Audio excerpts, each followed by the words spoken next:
तो hello guys, ये हमारे जो नीट 26 का मतलब मैंने एक रोड मैप तैयार किया था। 10 या 15 मिनट के वीडियोस रहेंगे, तो उसका ये वीडियो नंबर 3 है। और यहाँ पे हम लोगों ने एनसीईआरटी क्लास 11 का एक बहुत इंपॉर्टेंट चैप्टर लिया है। इसको हम 2 या 3 वीडियो में पूरा कंप्लीट करेंगे, और जो इसमें इंपॉर्टेंट सेगमेंट्स होंगे जहाँ से क्वेश्चन नीट में बनते हैं और समरी वगैरह जो भी है इसकी, वो हम लोग अच्छे से करेंगे। तो मतलब इसका जो इस सीरीज़ का मैंने 2 वीडियो करा दिया है, मेरे यूट्यूब चैनल पे पड़ा हुआ है। अभी बहुत ही छोटी सी फैमिली मेरी है, मात्र अभी 56 मेंबर्स में ऐड हुए हैं। तो मैं चाहता हूँ कि इस फैमिली को और भी आप लोग इंक्रीज़ करें, इसको शेयर करें इस चीज़ को, ठीक है, जिससे और भी लोगों को बेनिफिट हो। मैं कंटिन्यू वीडियोस लेके आऊँगा और डालूंगा, ठीक है।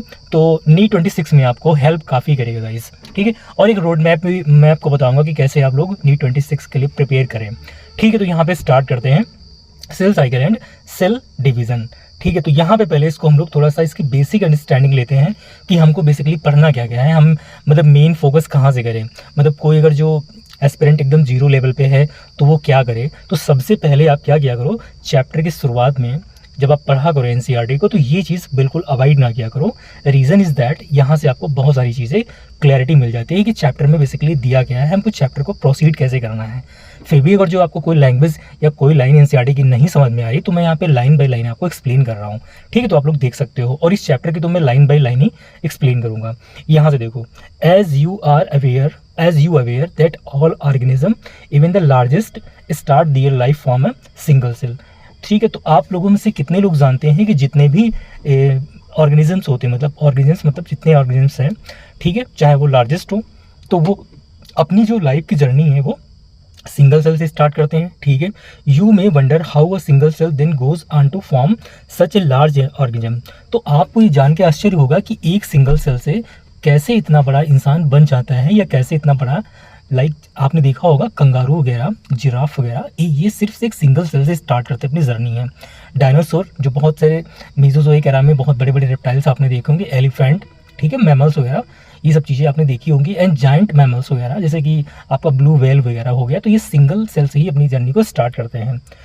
तो कैसे होता है ये चीज़ आपको यहाँ पे देखनी है कि मतलब उस सिंगल सेल में एक्चुअली में चीज़ें क्या होती हैं जिससे वो इतना जाइंट ऑर्गेनिज्म बन जाता है। तो growth and reproductions are characteristic of the cell, ये इंपॉर्टेंट है। एक सेल का जो कैरेक्टरिस्टिक फीचर होता है, मतलब उसका कैरेक्टरिस्टिक का मतलब मेन फीचर जो उसका होता है वो होता है ग्रोथ एंड रिप्रोडक्शन। मतलब आपकी जो सेल होती है वो ग्रोथ भी करती है, रिप्रोडक्शन भी करती है।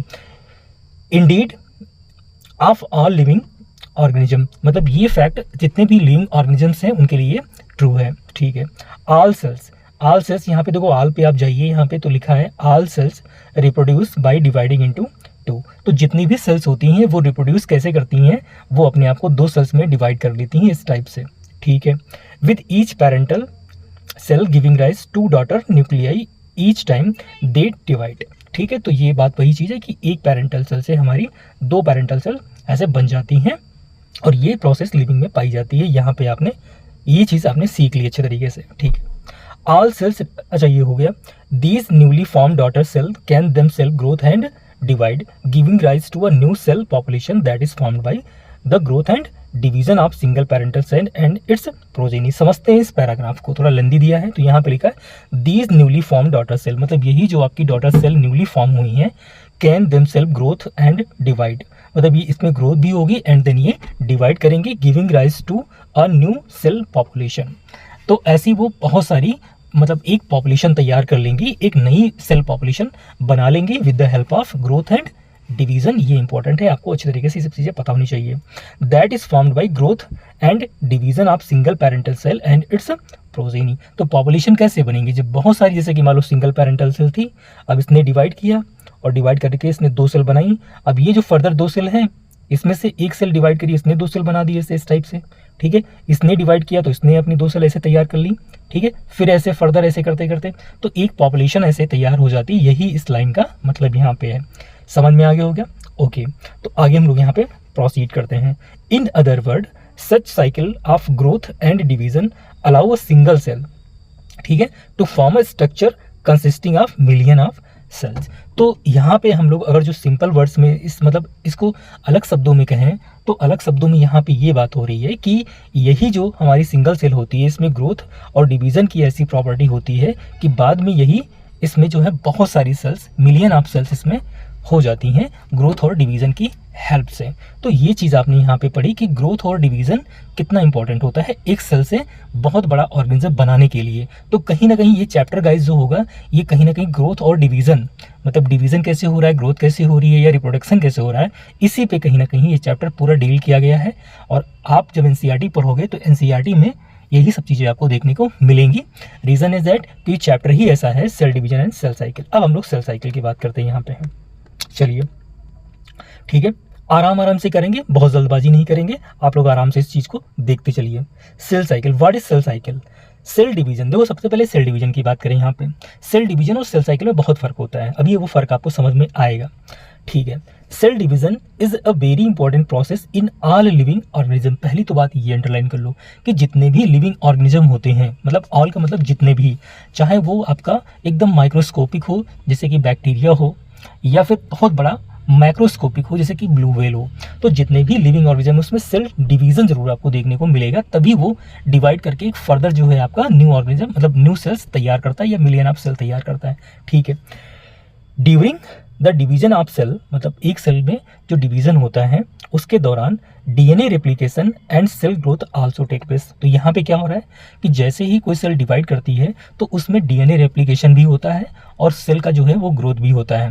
ये बात अपने देख ली है, कब? जब डिवीजन होता है सेल के अंदर।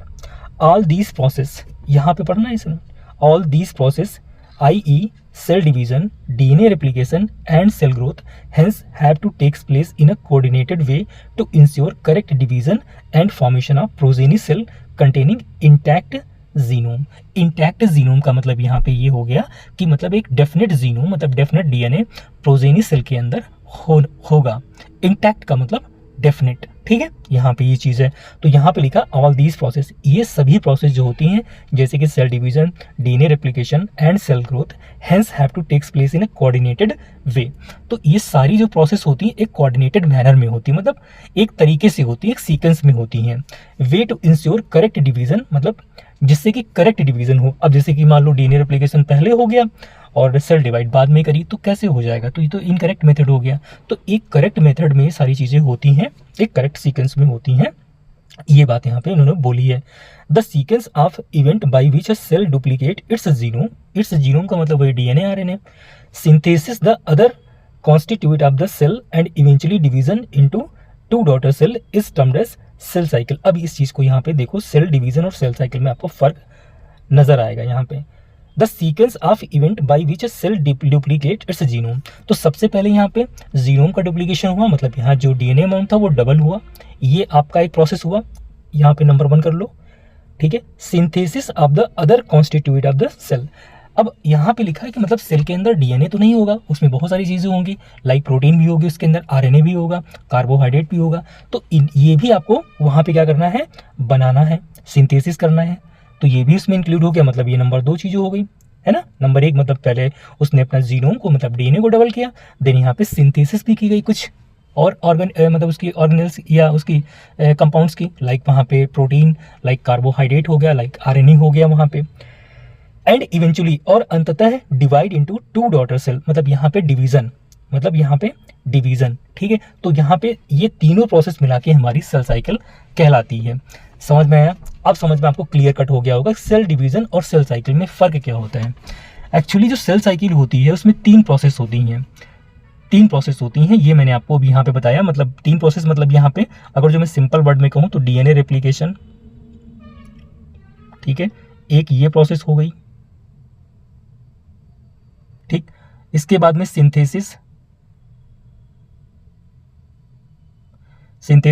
एंड देन यहाँ पे क्या हो जाएगा, डिवीजन हो जाएगा, ठीक है। तो ये 3 प्रोसेस मिलके यहाँ पे हमारा जो ओवरऑल मतलब ये जो पैटर्न होता है हमारा, ये पैटर्न कहलाता है हमारा सेल साइकिल। अब समझ में आ गया कि सेल डिवीजन जो होता है, cell division is not a cell cycle. ये बेसिक डिफरेंस है सेल डिवीजन और सेल साइकिल में। Basically cell division is a process include with in the cell cycle, under the cell cycle. Cell cycle के अंदर जो है cell division पाया जाता है, ठीक है। अब आ जाओ यहाँ पे, although cell growth, cell growth in terms of cytoplasmic increase, मतलब सेल के अंदर क्या होगा, साइटोप्लाज्म होगा, ऑब्वियस सी बात है। तो यहाँ पे जो सेल ग्रोथ होगी वो साइटोप्लाज्मिक इंक्रीज की वजह से होगी, ऐसा बोला है।